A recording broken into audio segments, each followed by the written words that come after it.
আমি যতটুকু শুনছি, কারণ এখন যে পরিমাণ পানি নোয়াখালীর ভিতরে, এত পরিমাণ পানি নোয়াখালীবাসী আগে ওই দুইটা বন্যার সময় দেখছে, এছাড়াও দেখে নাই।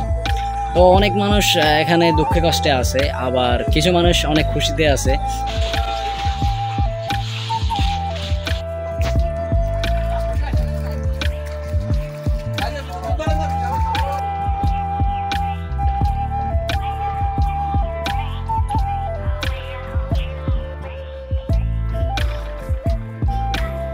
হ্যালো গাইস, সবাই কেমন আছো? আশা করি অনেক অনেক অনেক ভালো আছো। কিন্তু আপনারা জানেন না একটা জিনিস, যেটা হলো নোয়াখালীবাসী আসলে অতটা ভালো নাই। কারণ আমরা যেখানে জিম করতাম এই জায়গাটা অনেক উঁচা ছিল, প্রায় রাস্তা যতটুকু উঁচা হয় অতটুকু উঁচা।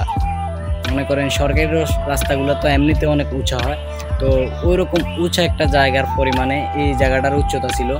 তো এই জায়গায় পানি প্রায় আমার হাঁটু সমান, প্রায় রাস্তার উপরে 1 ফিটের উপরে পানি। আর কিছু কিছু মানুষ একেবারে ঘরবন্দি হয়ে আছে, আর কিছু কিছু জায়গায় মানুষ নিজের ঘর বাড়ি ছাড়তে বাধ্য হয়েছে। যেমন আমাদের বাসা ওই পাশে আর কি। তো ওখানে পানি পায় আমাদের যে খাট, ওই খাট সমান হয়ে আছে। তো আমরা এই জায়গা থেকে সরে গিয়ে অন্য একটা জায়গায় আশ্রয় নিছি, যেটা আমাদের পুরনো বাড়ি। তো ওই জায়গায় আমরা আশ্রয় নিছি। আর নোয়াখালীবাসী আসলে সত্যিই ভালো নেই, কারণ এত পরিমাণ পানির ভিতরে মানুষ কিভাবে ভালো থাকতে পারে। তো আমরা কারো থেকে কোনো সময় সাহায্য আশা করি না।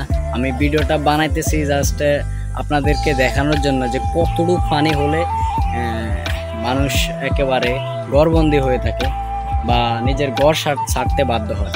তো নোয়াখালীবাসী এমনিতেই এত পানি অনেক আগে দেখছে, যা আমরা এই বন্যা হওয়ার পর জানতে পারছি যে 88 বন্যার সময় আর 98 বন্যার সময় ঠিক এতটুকু পানি হয়েছে নোয়াখালীতে।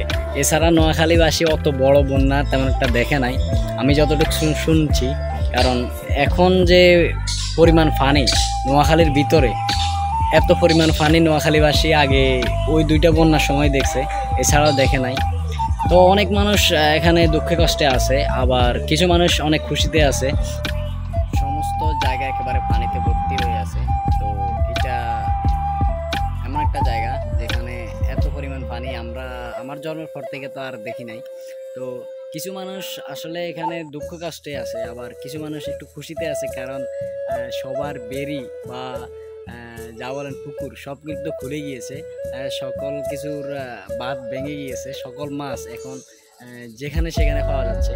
তো রাস্তার মধ্যে সবাই দাঁড়িয়ে, যেহেতু রাস্তা উঁচা, বাকিগুলা তো অনেক পরিমাণ পানি। তো রাস্তার উপরে আমাদের অনেক ভাইরা মাছ শিকার করতেছে। প্রায় এমন কোনো লোক বাদ নাই যে মাছ শিকার করতে পারে, সে 10 কেজি 20 কেজির নিচে মাছ পাইছে। মানে ছোট ছোট মাছ যা পাইছে সব শিকার, যেমনি পারছে অমনি শিকার করছে। তো আমরা সেই ভিডিও দেখাতে চলেছি, তো আমাদের সাথে থাকুন।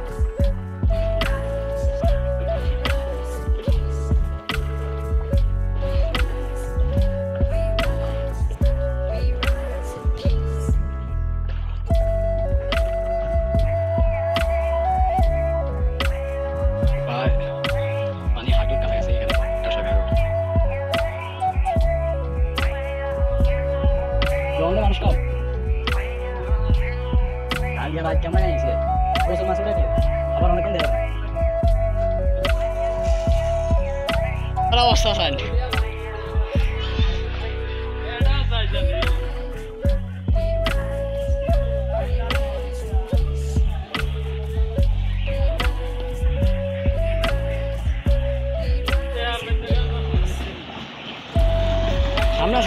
সামনে স্যার কালকে আমরা এই জায়গা থেকে অনেকগুলো মাছ পাইছিলাম,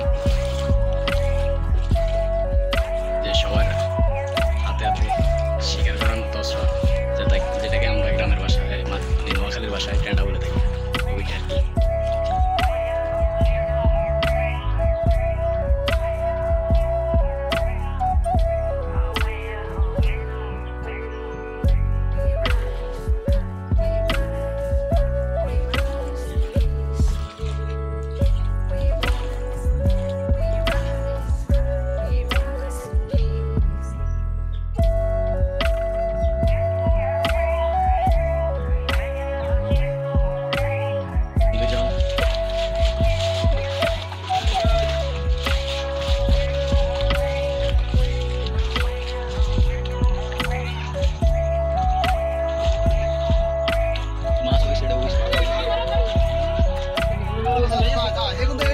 গান্ধী